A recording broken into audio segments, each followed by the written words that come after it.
আমরা তাহলে ওয়েট করি কতটা আছে।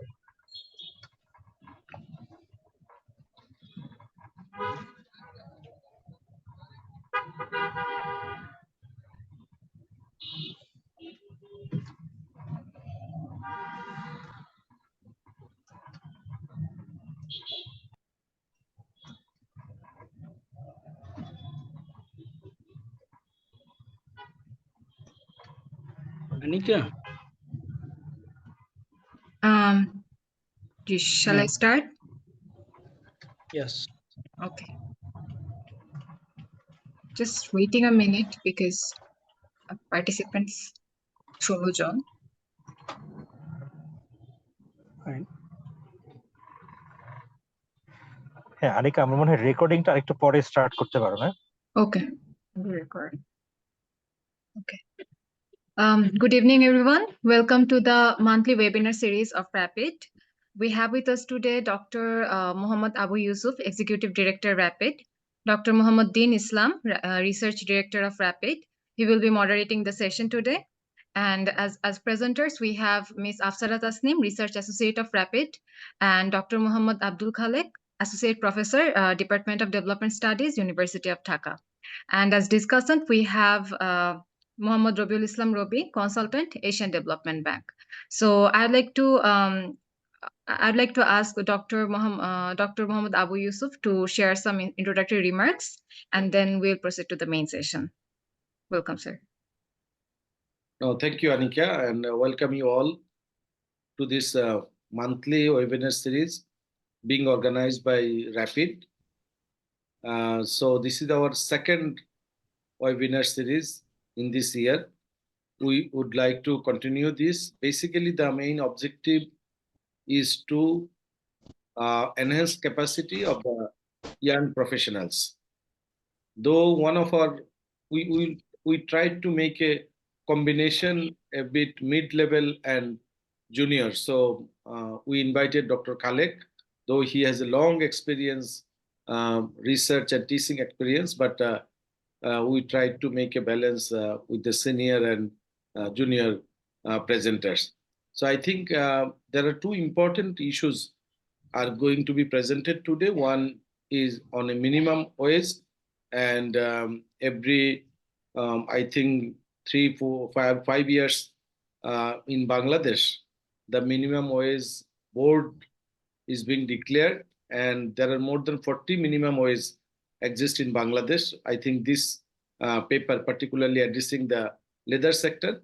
So Dr. Khalek will make this presentation, and another one is very contemporary issues on the monetary policy and also how it's relate to our balancing the foreign exchange reserve or exchange rates. I think these two papers through their presentation, the participants, we invited participants from Dhaka, Haji Danish University, Chittagong University, Khulna University. So we tried to, involve the young researchers, not only from the Dhaka capital city, but also other periphery universities as well. This initiative will be continued in future, and we are also welcoming other young researchers. Maybe if you have any interesting research you have done already, you want to make presentation. So we are going to continue this every month, but you are most welcome if you want to make a presentation in this monthly webinar series. So having said this, I welcome you all again, and hope we will have a very good or successful webinar today through these two presentations and followed by question and answer session. Thank you, Anika. Thank you so much, sir. Now I'd like to hand the floor over to Dr. Muhammad Din Islam for moderating the session. Over to you, sir. Thank you, Anika, and a very good evening to everyone, and welcome to the second round of Rapid Monthly Webinar. So as Yusuf sir was saying, the objective of this platform is to enable the young researchers to to showcase their research and to connect with fellow researchers and to share their knowledge and expertise. So that's why we encourage young people to participate and to present their work. And we'd like to invite all the attendees here, if they're interested, they can actually present their paper in future monthly webinars. So we have very two exciting topics today. Two presenters, one is relatively young, one is young presenter, Afsara Tasneem. She just finished her master's from economics from University of Dhaka, and we have another established researcher, Dr. Abdul Khalik.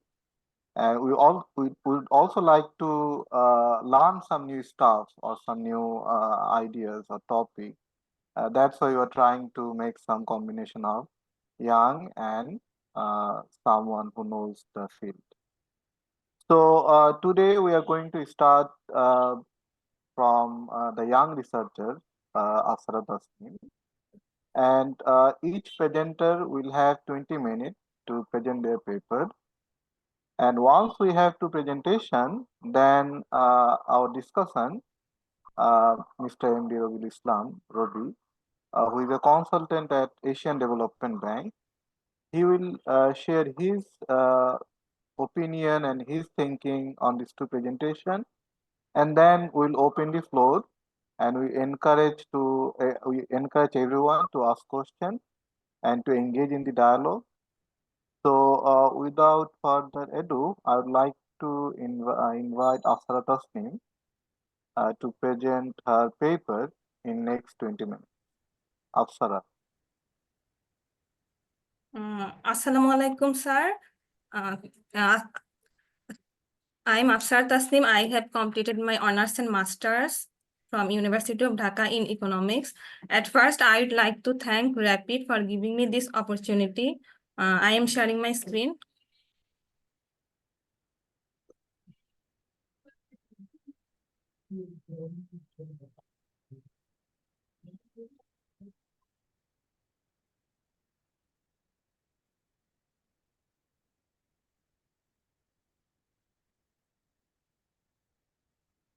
Okay, so today I am going to present the topic titled as the effects of monetary policy shocks on exchange rate volatility and investment in Bangladesh.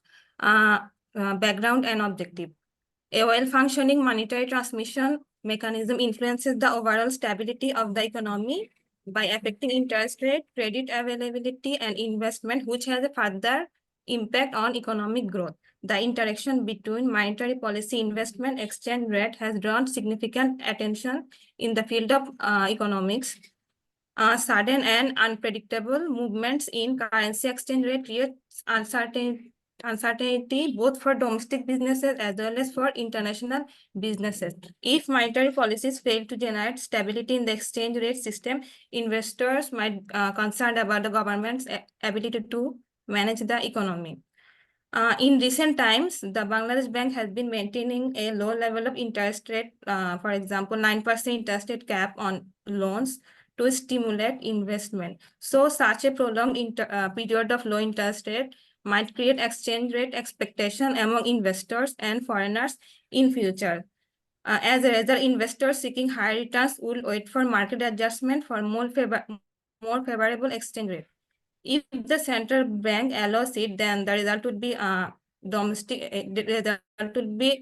pressure on the inflationary pressure on the domestic market. If the bank controls it, then there will be expectation of future exchange rate depreciation. So on this paper, the objective of this paper is to examine the effects of monetary policy shocks on exchange rate volatility and investment, along with some other major macroeconomic variables in the economy of Bangladesh.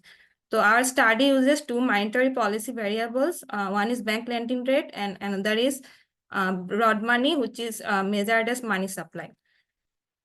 Since there are few studies found in this field for developing countries like Bangladesh, our paper will contribute to the existing literature on developing macroeconomic policies. Moreover, Bangladesh is going to graduate from LDC category. So the central bank should give necessary focus in conducting monetary policy. So this paper will help to address evolving challenges and opportunities. The literature on this analysis mainly focuses on explaining the dynamic behavior of exchange rate investment along with some other macroeconomic variables to monetary policy shocks. Most of the paper uses the structural VAR method to analyze this effect. For example, a paper by Korim and Zaidi, the empirical results reveal that in Egypt, contractionary monetary policy has have a significant effect on output, inflation, and exchange rate. Egyptian pound appreciate due to these contractionary monetary policy shocks. These two figures give us some fundamental idea about the investment and exchange rate fluctuations to monetary policy instrument. It is evident from these figures that investment, FDI, and exchange rate fluctuate over the sample period. I must mention that in 2003, Bangladesh stepped into floating exchange rate regime. However, the central bank continued to intervene in the foreign exchange market from time to time.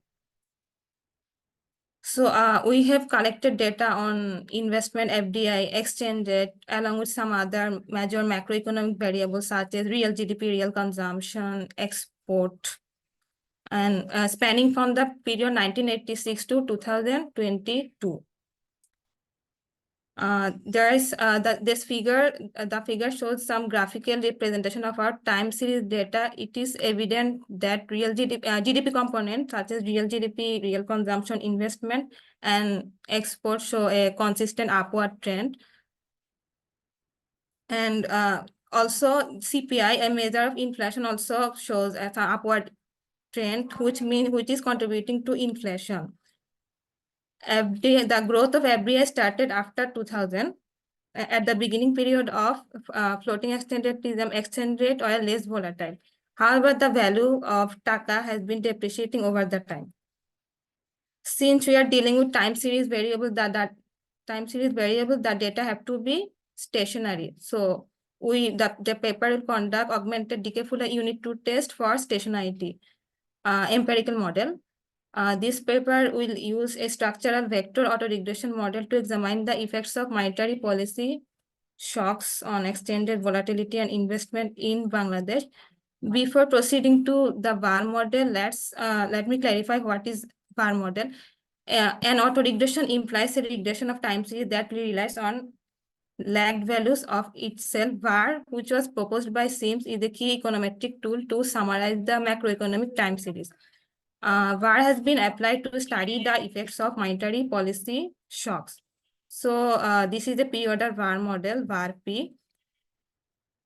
However, this reduced form VAR is restrictive because this does not allow simultaneous causality, which makes VAR less useful in forecasting. That's why we'll use a structural VAR model, which will allow simultaneous causality.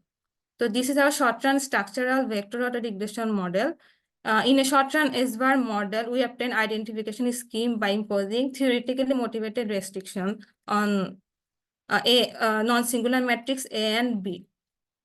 So this study adopts recursive S-bar strategy, and this technique requires Cholesky decomposition to identify structural innovations from the residual bar. Cholesky decomposition means lower or upper triangular assumption on the structural residual is called a Cholesky decomposition.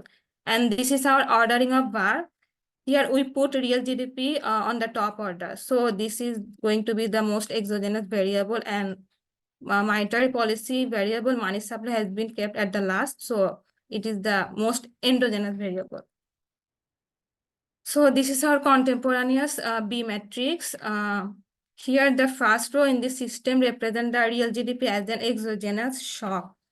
So this is defined as real GDP has contemporaneous effect on the other variable, but not vice versa. So in the last equation, where money supply has been considered the most exogenous variable. S-var allows us to construct impulse response function, which allows us to observe how macroeconomic variable respond over the period to one unit or one standard deviation shock to exogenous variables. And variance decomposition is a diagnostic instrument. It describes what percentage of error has been made while predicting a variable over the time period because of a particular shock. This is a descriptive statistics. Here, the mean value and standard deviation reported in this table. The table shows there are considerable variations among the variables. The table shows the result of our stationary check unit root test, and these graphs are the stationary series of our data. All the variables are non-stationary at level, but they become stationary after fast difference. The first panel shows the one standard deviation positive shock to lending rate on macroeconomic variables. The GDP components are real GDP, real consumption, investment, export respond negatively, which is economically justified. CPI as a measure of inflation falls due to this positive shock to lending rate. And initially the value of Bangladeshi taka appreciate against the US dollar. And money supply respond negatively. This is the second panel, which states one standard deviation positive shock to money supply.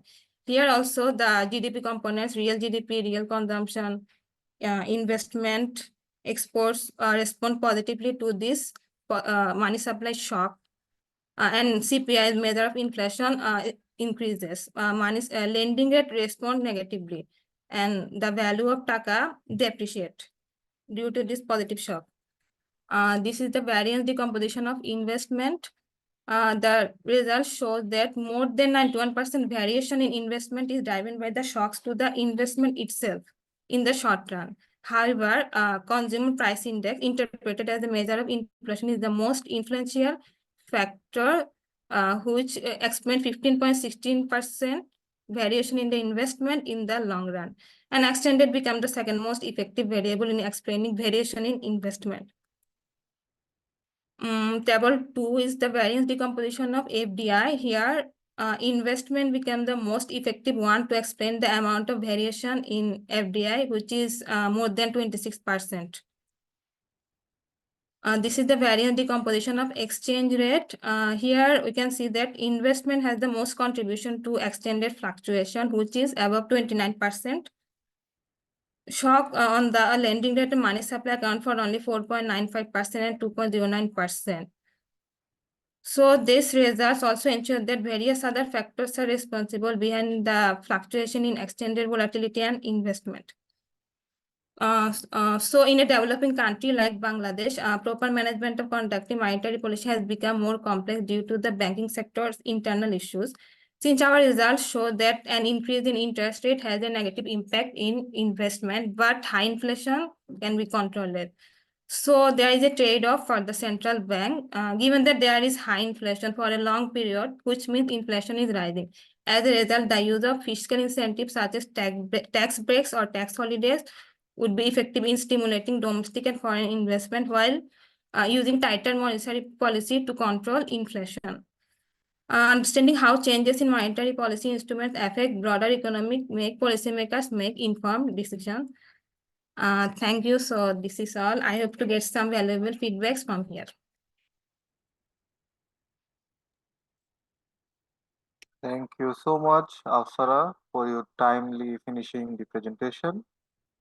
I would like now to request Dr. Abdul Khalik to share his presentation.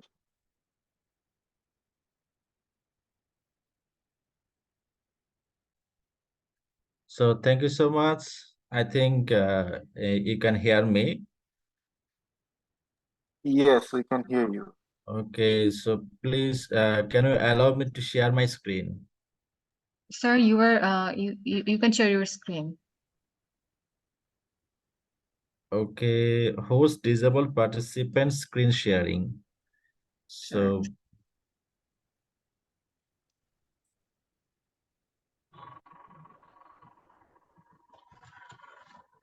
Yes, sir. Anik, So you can share now. still now problematic. It's not allowing. Sir আপনারটা তো Mohammad Abdul Khalek sir co-host করা আছে sir. এখন করা আছে, জি sir. কিন্তু আমি এখান থেকে শেয়ার করতে পারছি না। হুম। আচ্ছা, ওনার স্ক্রিনটা শেয়ারটা অফ করতে হবে, হ্যাঁ। আর আফসানা তাসনিম। হ্যাঁ, আফসারা খালিক ভাই অফ করে দিছে। ওকে, স্যার আমার তো অফ করা আছে। okay, so in my side I think this is a technical problem, so I'm just leaving 1 minute and I'm joining, okay. Alright. Khalek ভাই আপনার স্লাইডটাতে চাইলে আনিকাকেও ইয়ে করে দিতে পারেন, ও তাহলে অপারেট করলো এখান থেকে যদি প্রবলেম হয়। Okay, I have already shared, but let us just I have added another slide. Okay, Just 1 minute.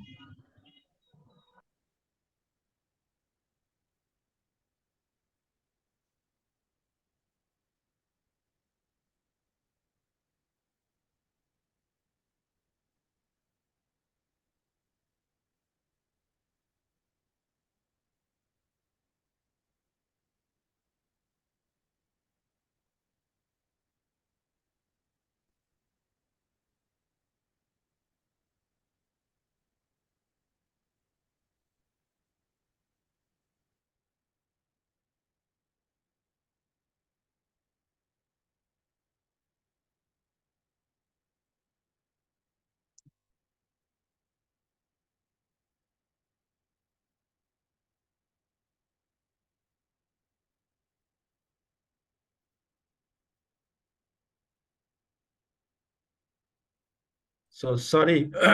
So Arika, can you share my slide, please? So there's a technical problems in my computer. It's not allowing to share my alright sir. screen.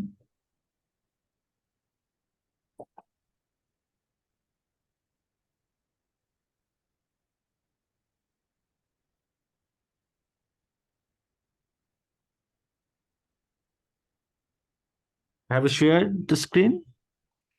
Sir, I have made you co-host. I haven't received any slides from you. Yeah, I have mailed my presentation to your email. 1 second, sir. Then it's maybe taking time to load.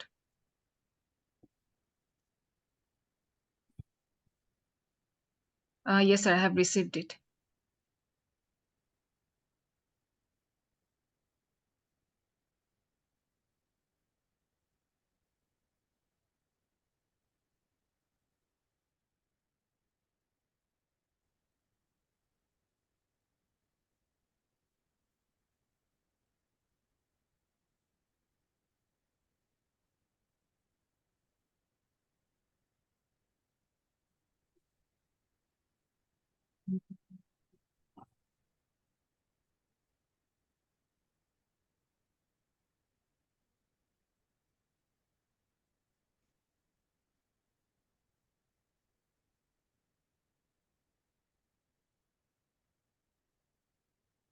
Yes, sir. Can you see the screen? Yes.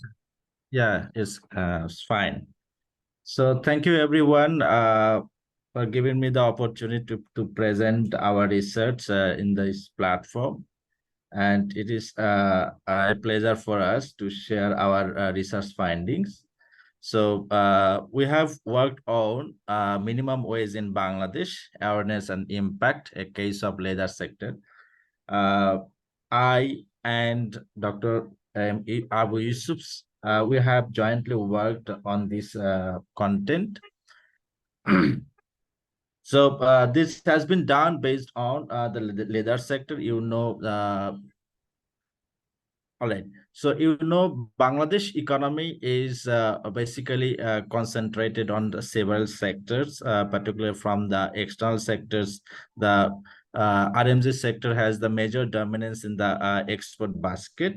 But the second most important sectors is considered as the leather sector, and it is contributing the economy, and it is considered as the next booming sectors in case of Bangladesh. So particularly, we have discussed the point of minimum wage because recently Bangladesh government has declared a minimum wage for this sector. So we have tried to understand the awareness of the minimum wage in these sectors among the workers as well as we have tried to know is there any effects of minimum wage on the welfare of the workers. So minimum wage has a theoretical foundation as well as some empirical foundations. Okay, so next slide, please.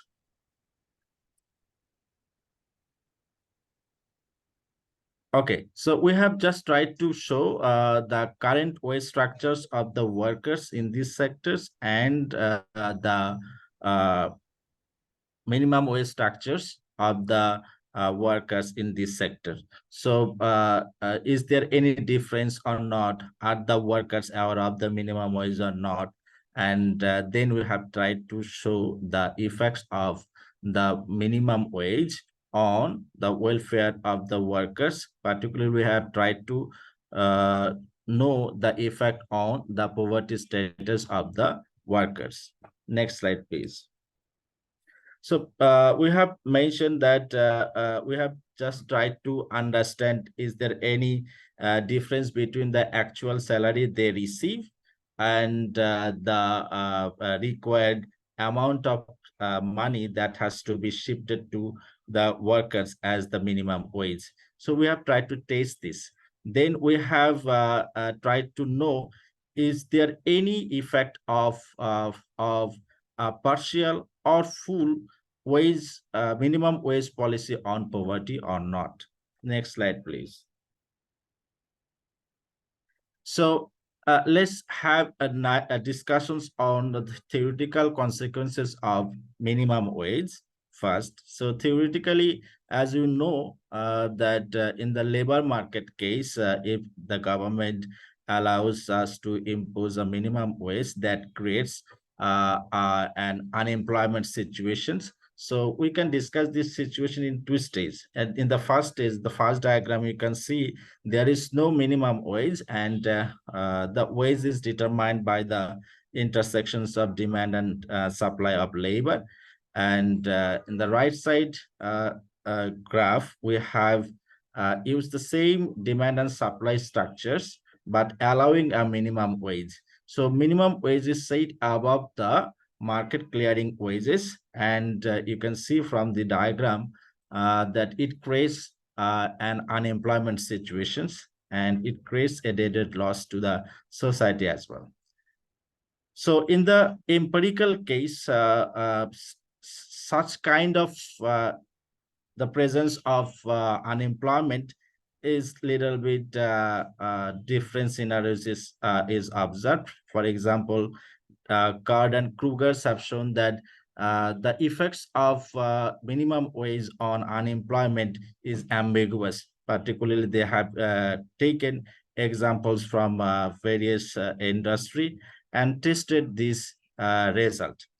But other studies have also found that it works. So minimum wage creates some unemployment problems. So our interest was not to test that theory, but our interest was to show if there is a scope of partial or full minimum wage, then is there any change on the welfare of the workers? So previous slide, please. Let me see. Okay, so just a short literature review I have presented here. So most of the literature focuses on the effects of minimum wages on poverty, and others have discussed on the reduction of inequality, the balance of inefficiencies and equity, etc. So in these literatures, most of the authors have focused on the importance of decent living of the workers. So as you know, in SDG goals, there is an indicator that the workers should have a decent living, a decent wage for their living. So minimum wage allows us to give a wage which is expected to ensure the better life of the workers. Next slide, please. So as in the beginning, Yusuf sir has mentioned that minimum wage board up to now has declared around 45 minimum wage salaries for different sectors. So as you know, minimum wage board was established in 1959, and it started to declare minimum wage for different sectors in different periods, not in the same period. So in 1983, government declared the wage for the plastic, rubber, and tea packaging industry, and then it declared minimum wage for tea gardens in 1987, for shipbreaking industry in 2009, and for garments industry in 2013, and latest for leather industry in 2018. And you can see previous slide, please. So you can see the structures of minimum wage, its trends in the table. So I have just focused on the minimum wage in leather sector only. So similar as information can be obtained for garments industry as well.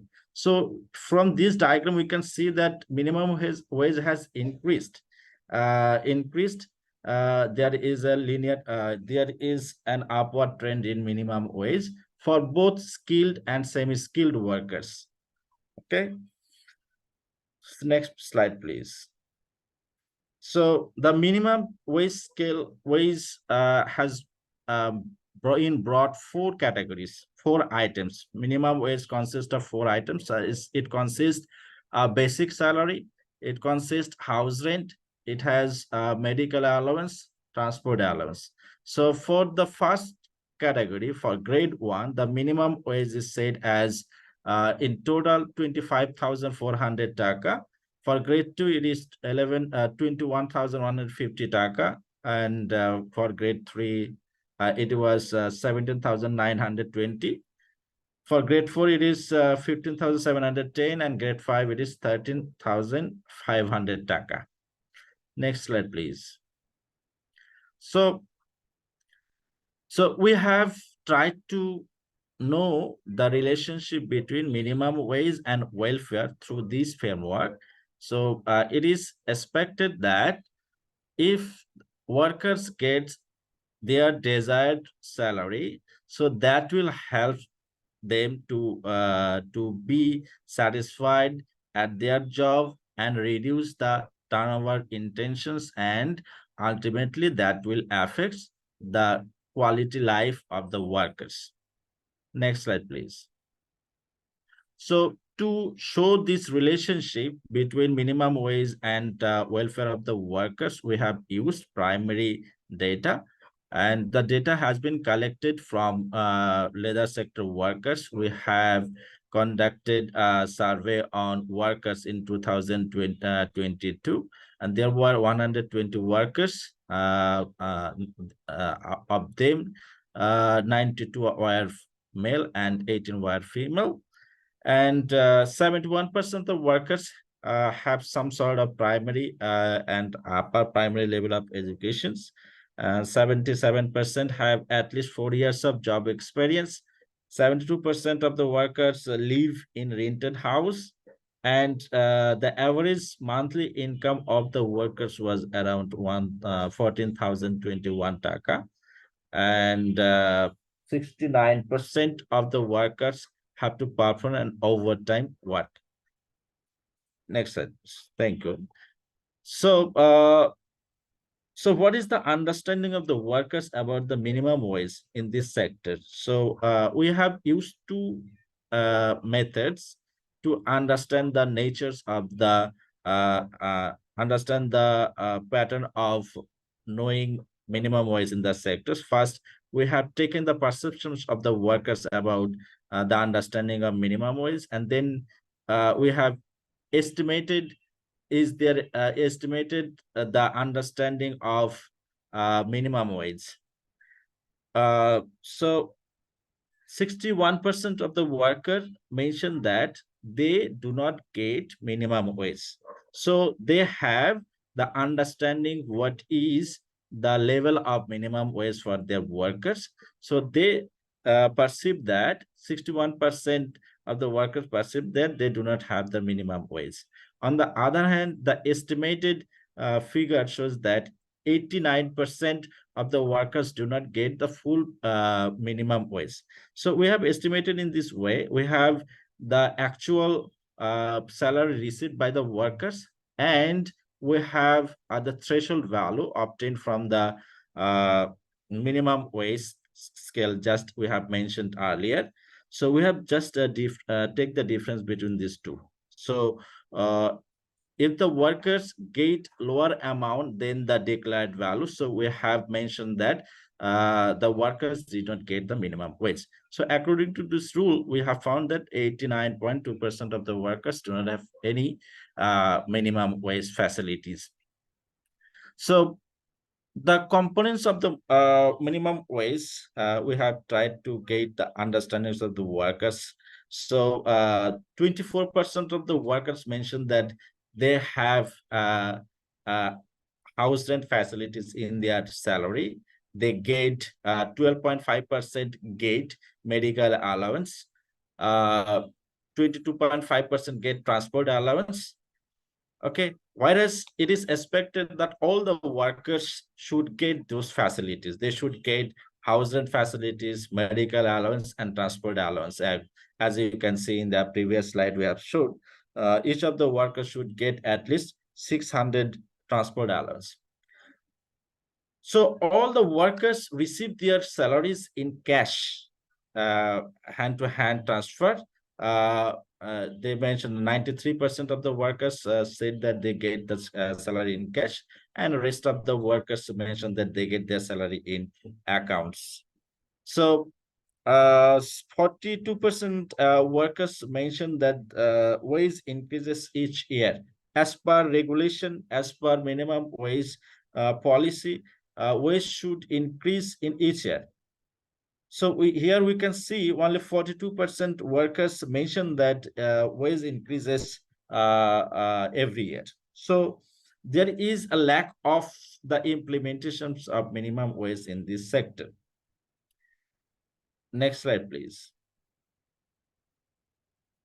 So we have analyzed the pattern by the job nature. So we have used two categories. First one about the nature of the job, whether permanent or whether the workers are daily workers or they work on temporary basis. So here we can see that among the permanent worker, the average monthly income is 15,461, which is supposed to be as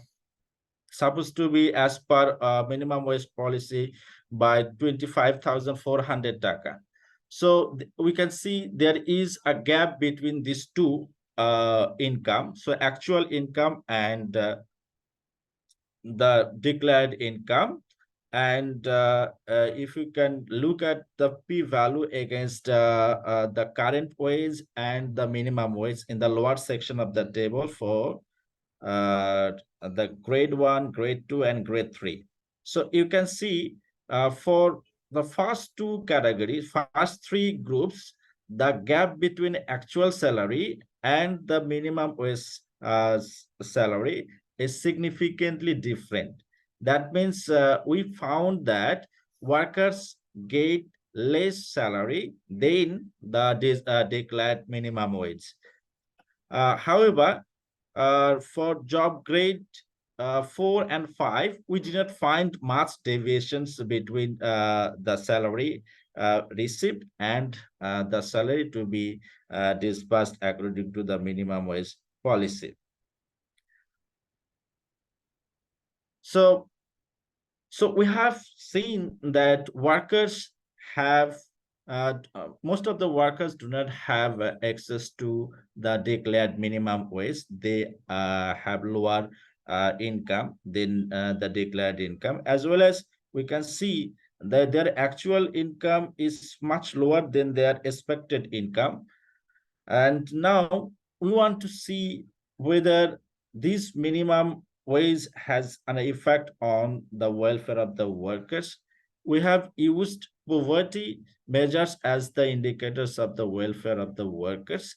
And we have used 3 poverty measures to understand the extent of poverty, the headcount rate of the poverty. So the first one is poverty headcount index. Second one is poverty gap index, and third one is squared poverty gap index. So out of 120 workers, we have found that around 54.4% people live below the poverty line, upper poverty line, and the poverty gap was estimated. You can see at the end of the row in the overall scenario is poverty gap index is 15.7 and square poverty gap is 5.4. So these 3 figures are definitely different from our national figures. So this implies that the workers in the leather sector is much more poor than the standard random poor. So they live, most of the workers live below the poverty line. So we can also see similar patterns accruing to different types of workers. For example, the workers who work as a pitch rate. So among them, the headcount rate was 58.2%. Poverty gap was 17.7%, and square poverty gap was 6%. So these figures implies that they do not live below the poverty line, but they live far away from the poverty line. So there is large level of poverty gap. Next slide, please. So what factors basically drives them to be in the poverty sections? And we have tried to know, is there any effects of the minimum wage? So to understand the effects of minimum wage on the welfare of the workers, on the poverty status of the workers, we have used some component of the minimum wage. So in the descriptive sections, we have seen that some workers get the house rent, some workers get medical allowance, some workers get transport allowance, some workers get annual increment of their salary, but not all the workers get the similar facilities. So we have incorporated some of the indicators of the minimum wage to represent whether the minimum wage policy is effective in eradicating poverty or not. And we have also incorporated some socioeconomic characteristics, which is household size, and we have incorporated institutional characteristics. Here we have incorporated the variable, the presence of union in the farms, and we have also incorporated the job natures, whether the job is temporary or not. And so these are the key variables we have incorporated in the model. And to model this relationship, since we have a binary dependent variables, so we have used a logit model to find the determinants or to find the relationship between these explanatory variables with the poverty dependent variables. So what we can see from this result, so let's focus on the value of the coefficient. So first value, the coefficient value of the variable, the farm has a union. You can see that it is positive. The second variable has also a positive sign. Then in the third variable, it has also positive value. Then fourth variable is a negative value, and fifth variable, job is temporary, it has also a positive value, and salary rise each year, this variable has a negative value. So if you can see that here 2 variables has a negative relationship. First one is have bonus, and second variable is salary rise each year. So if it is guaranteed that the workers get the bonus facility, so it reduces the chances of being poor. So it reduces the poverty. So it is conventional that a rise in income generally helps to reduce poverty. And similar statistics can be obtained if salary rises each year, then poverty also tends to decline. So if we can implement the minimum wage so that if every worker gets the declared minimum wage, so we can see that this helps to reduce the poverty. So the two key variables which is related to minimum wage have bonus and salary rises each year. We find that these two variables are statistically significant. If you can look at p-value, so you can see the p-value is much lower than 0.01. That means it is highly significant. So it is significant in particular less than 1% case. So in other case, you can also see the marginal effect of the change. So the last column of the table. So if you look at the marginal effect of the variable have bonus, so you can see, so if bonus is allowed, if workers get the bonus, so that will help to reduce the poverty rate by around 45%. And the salary variable also contributes to reduce poverty by around 28%. So this result suggests that if minimum wage is implemented properly, if every workers get this facility, so that will help to reduce the poverty of the workers. Next slide, please. So in this table, we have tried to just understand, is there any gap between the probability of being poor in various categories? So we have also mentioned that in the previous slide.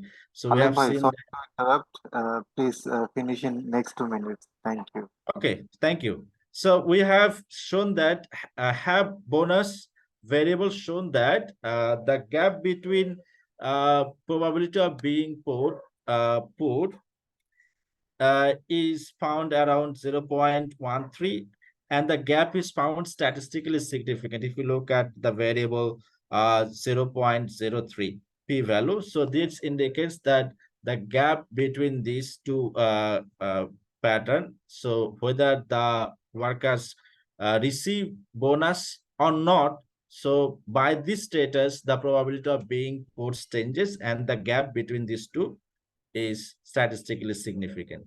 And for the last variable, salary rises each year, this also contributes to reduce poverty. That can also be observed from this table. So next slide, please. So so from all these discussions, from the descriptive statistics, from the econometric statistics, and the comparisons, we can see that minimum wage, the implementations of minimum wage helps to reduce poverty significantly. And it is a matter of regret that most of the workers do not have understanding of minimum wage. And if there is the opportunity for the workers to bargain with the owners of the farms so that they get the minimum wage, so that will help them to improve their lives in future. So thank you so much. This is the last slide. Thank you. Thank you, Dr. Abdul Khalik, for your very interesting presentation. So I would like now to request Mr. MD Robil Islam Robi to discuss these two papers in next 10 minutes. Robi. Okay, thank you so much, sir. And thank you, Rapid, for inviting me in this discussion. It's really very enlightening to hear from the researchers and to hear on to topical issues. Before I begin, I would just like to apologize to everyone because of the audio issues, probably because of the noise, and also my camera is off due to some net issues. But let me just go ahead with my take on these two papers. First of all, congratulations to both of the presenters for presenting their research and very topical issues and very relevant for our country at this moment as well. If I begin with the paper presented by Ms. Afsara, I think one thing the paper could benefit from is that relating the results more with the current situation of the country, because the paper sets the context at the beginning, which is all right, and then the problem is when the research findings are presented, that's all good. When we are drawing the policy implications, then I think it can be more fine-tuned by complementing that, okay, this is what the literature says usually, and this is what my paper has found, and whether this actually conforms with the existing literature or whether it is actually defying the current literature. So I think that point could be more explicitly mentioned. And another point is that when what's the traditional literature saying, and with respect to that, the paper can make a connection. Okay, so according to these results, and in the Bangladesh context, we see that this policy measure was not taken, and the paper finds this particular finding, which can be linked to the policy suggestions that can be improved. That why inflation is still very high and Bangladesh could not control. So that's one perspective I think the paper could further enhance. So আমি যদি একটু বাংলায় বলি এই পার্টে, যে specifically যে পেপারের যে যখন আমি রেজাল্টটাকে রিলেট করতে চাচ্ছি, সেই রেজাল্টটাকে আমি বর্তমান যে সিচুয়েশন আছে, বাংলাদেশ একটা ব্যাংক বর্তমানে কন্ট্রাকশনের মনিটারি পলিসি নিচ্ছে আমরা জানি, এবং এটাও জানি যে ইনফ্লেশন কন্ট্রোল করতে আমরা এখনো পারছি না, সো যেখানে অন্যান্য দেশে পারছে। সো রেজাল্ট গুলোকে এই জিনিসগুলোর সাথে লিঙ্ক করা, তাহলে আমার মনে হয় যে এটা মোর যারা রেজাল্টটা পড়বে এবং এখান থেকে পলিসি সাজেশন নিতে চাবে, তাই সেটা থেকে আরো বেনিফিটেড হবে এবং পেপারটা আরো এখানে স্ট্রং হবে। যদি এখন ডক্টর আব্দুল খালেক ওনার পেপারে আসি, very relevant and very hot burning issue of our country. So এখানে আমি বলবো যে the evidence that the paper has presented is quite good and actually helpful. I would rather say helpful. এরকম এভিডেন্স অ্যাকচুয়ালি দরকার যখন আমরা কোনো policy নিতে চাই বা গভর্নমেন্টকে কোনো কিছু সাজেস্ট করতে চাই, পার্টিকুলারলি যে এই ধরনের পলিসি নেওয়া উচিত।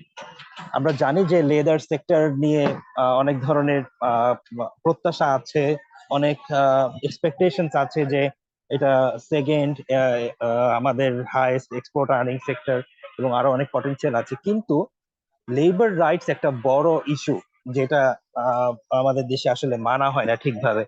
তো এখন এই পেপারটার সবচেয়ে যেটা গুড সাইড, সেটা হচ্ছে এটা এমন একটা এভিডেন্স জেনারেট করেছে যেটা যে কোনো এখন এই রিলেটেড, অর্থাৎ ওয়েজ পলিসি রিলেটেড একটা পলিসি সাজেশন বা পলিসি অ্যাকশন নিতে এটা হেল্প করবে। এবং আমার মনে হয় এই ফাইন্ডিংটা আরো বেশ ওয়াইডলি ডিসেমিনেটেড হওয়া দরকার। এবং এখানে আরো একটু যেটা কানেকশন আমি থিঙ্ক যেটা আমাদের রিসার্চ থেকে উঠে এসছে, which is quite striking, যে ওয়ার্কাররা কিন্তু জানে না যে এটা তাদের রাইট সম্পর্কে। তো এটা একটা অ্যাঙ্গেল যে ওয়ার্কারদেরকে অ্যাওয়্যার করা। কিন্তু শুধু অ্যাওয়ারনেস দিয়ে তো হবে না, একই সাথে যারা এমপ্লয়ার সাইডেও আছে, তো এই ফাইন্ডিংস গুলার আরেকটা ইমপ্লিকেশন হতে পারে যে আমি যদি পলিসি সাজেশনের দিকে ডাকাই, যেখানে এখান থেকে আরো অ্যাড করা যেতে পারে এখানকার ফাইন্ডিংস থেকে, যে একই সাথে অ্যাড করা যে এমপ্লয়ারের দিকটাও, যে বাংলাদেশের কনটেক্সটে যে এমপ্লয়ারদের ইনভলভমেন্ট ছাড়া কিন্তু এই মিনিমাম ওয়েজের ইমপ্লিমেন্টেশনটা আলটিমেটলি সম্ভব হবে না। তো বোথ সাইডেই সেন্সিটাইজ করার জরুরি আছে। এবং যেটা হচ্ছে actually true, last few days back আমি একটা সেমিনারে ছিলাম, যেটা যেভাবে বিজনেসেস কাজ করে অ্যাকচুয়ালি সেটা হচ্ছে সব জায়গায় মনিটরি ইনসেন্টিভ দেওয়া লাগে। তো এরকম যদি একটা পলিসি সাজেশন এখান থেকে নেওয়া যায়, একই সাথে যে উই নো দ্যাট ওকে, যে জানে না, ওয়ার্কাররা জানে না, এবং এটার এত পার্সেন্ট পভার্টি কমাতে পারে, এতটুকু ওয়েলফেয়ার ইফেক্ট আছে, এটা পেপার সাজেস্ট করেছে। নাও আমরা এখন পলিসি মেকাররা কি করবে আর কি? তো পলিসি মেকাররা ক্যান অ্যাকচুয়ালি এইভাবে পলিসি সাজেশন দেওয়া যেতে পারে যে সে যারা ফার্মসরা আছে তারা যদি মিনিমাম ওয়েজেস ইমপ্লিমেন্ট করে, then they get a tax benefit. হ্যাঁ, অথবা ট্যাক্স রিবেট পেতে পারে তাদের ট্যাক্সের ইস্যু করে। It can be one way. এটা এমন হতে পারে যে যে তারা যদি এই ধরনের দিতে পারে, তাদেরকে অন্যান্য কোনো এক্সপোর্টের ক্ষেত্রে বা ইম্পোর্টের ক্ষেত্রে আরো বেশি ইনসেন্টিভ পেতে পারে। হ্যাঁ, বাট সেখানে ট্যারিফ ফ্রি তারা ইম্পোর্ট করতে পারে, ইম্পোর্ট করতে পারে। এরকম কিছু পলিসি সাজেশন আমার মনে হয় এখান থেকে আরো ড্র করা যেতে পারে। The findings are very helpful, এবং আই থিঙ্ক এটা মিনিস্ট্রি লেভেলে, পলিসি মেকার লেভেলে এটা আরো ডিসিমিনেটেড হওয়া প্রয়োজন। যেটা হয় অনেক সময় যে এই ধরনের ফাইন্ডিংস গুলো যখন প্রেজেন্ট করা হয়, তখন আলটিমেটলি আমাদের কথা বলার বা একটা করার হচ্ছে যে একটা পলিসি পার্সু করার সেই শক্তিটা আরো বেড়ে যায়।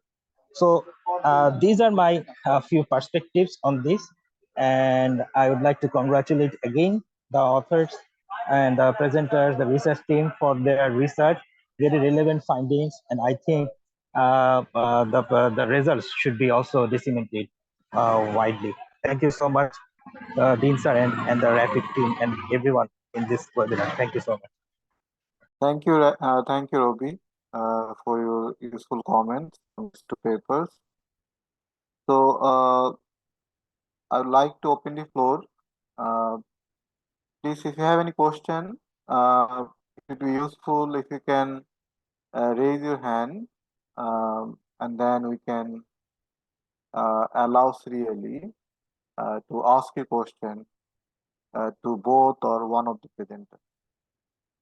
So, if you have any question, please raise your hand, or you can type your question in the meeting chat, and we can read it to the presenters. Any question or comments or observation you'd like to share?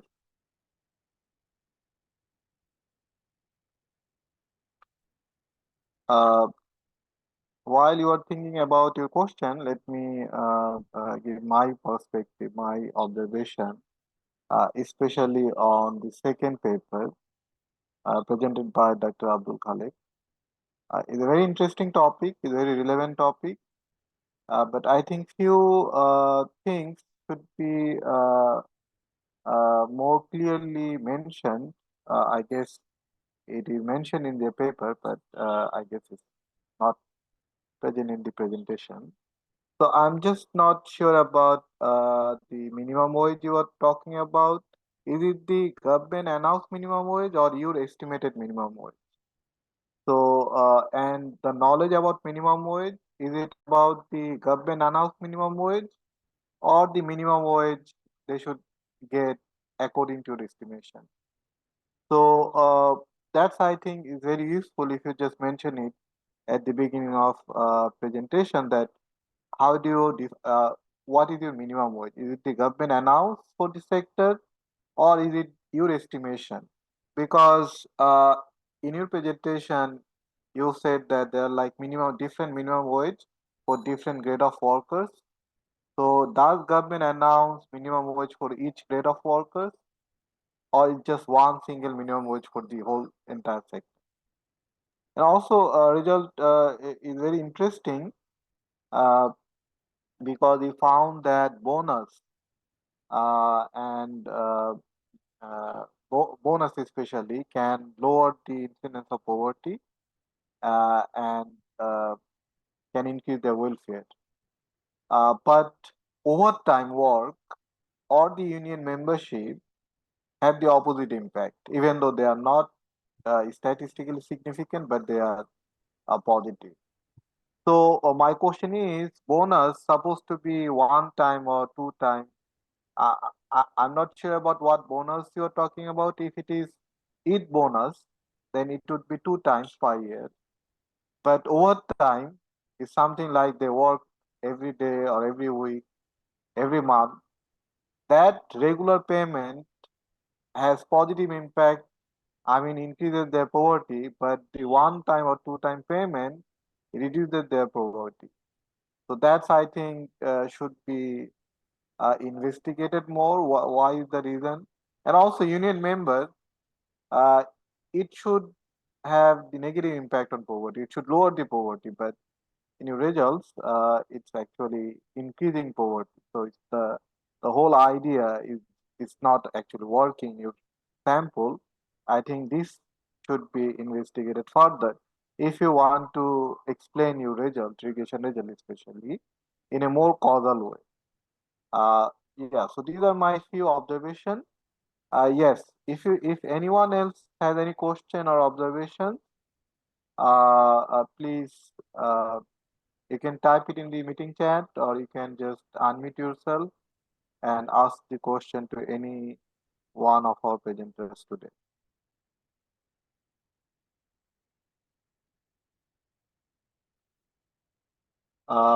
Yusuf sir, any comment or any observation? No, it's okay. Yeah. So I think if there's no question or comments from the audience, from the attendees, what you can do, we can just allow quickly presenters about 2 minutes to have their reaction on the feedback by the discussant and from other participants. I mean, myself. So, Asara, do you have any reaction or any other things you'd like? Any না other? Sir, আমি যে feedback গুলো পেয়েছি আশা করি আমি সেগুলো include করব। Rabiul sir যেটা বললেন যে রিভিউর সাথে বা কারেন্ট ইস্যুর সাথে রিলেট করে আমার রেজাল্টটাকে আমি সেভাবে হয়তো ডেভেলপ করব। Excellent. Thank you. Very good. And then Dr. Abdul Khalik, if you have any other. Okay, so I want to respond to your questions. Okay. Anyway, first we have focused on the government declared minimum wage. So we did not estimate the minimum wage structures. And according to the gadget, government has different minimum wages for different categories of the workers. So I have just taken those as the threshold value. Okay. And the second point is we have calculated their income. So we have asked them what is their current salary. So we have used these informations as the actual salary they receive, the monetary incentive they receive. So, bonus is paid 2 times in a year, true, but it is an incentive to the workers whether they should work in the particular sector or not. So in terms of size of the bonus, it could be equivalent of 1 month's salary. So it's not a low amount of money. So it has a significant impact, true. And in the second variables we have incorporated, that is annual increment. As per regulations, every year the income should increase by 5%. So if it increases regularly, so that will increase its salary, regular income, so that will help to reduce the poverty. But other variables, what we have mentioned in the papers as well as I've shown here, so the effects of union is ambiguous, though it is not statistically significant. So if you look at this leather sector, so you can see very few firms have union, and where there is union, the union's roles is not so much strong to ensure the minimum wage.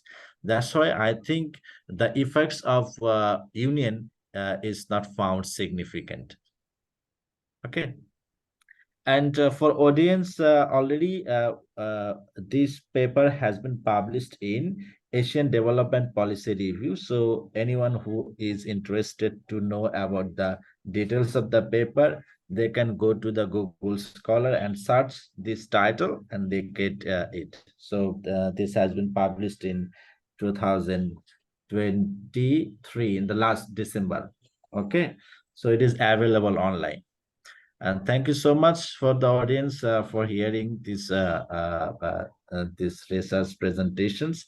And thanks to Prabir for giving the comments. Thanks to everyone.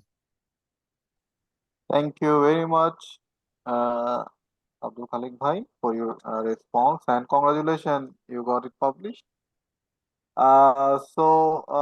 If there is no other question, no other observation, we would like to encourage and invite all of you to submit your work to present in this monthly webinar and to have some feedback from the established economists and researchers, and just to connect, just to show your skills and expertise with your fellow researchers. So if you have your ongoing research and you'd like to share with us, share in this platform, you are most welcome. You can email us, and we are currently creating a comprehensive email list. If you like to be included in this email list, please let us know. And this email list will be used to disseminate the information about this webinar. And if you have any paper, complete working paper or work in progress, and you'd like to share and have feedback, please let us know. We will facilitate your research and disseminate and help you in disseminating your research findings. So finally, I'd like to invite Professor Dr. Abu Yusuf to make some concluding remarks and to end this today's webinar. Thank you. Thank you, Dean, for conducting this monthly webinar series. I must congratulate both the presenter for their presentation, excellent presentation. And I will also advise Apsara to get her paper published in a good journal as published by Dr. Khalid. That will be the one of the important recognition. And as you mentioned that we would like to some impact on this webinar series among the young researchers. We want to motivate the young researchers so that they can also showcase their research work in future.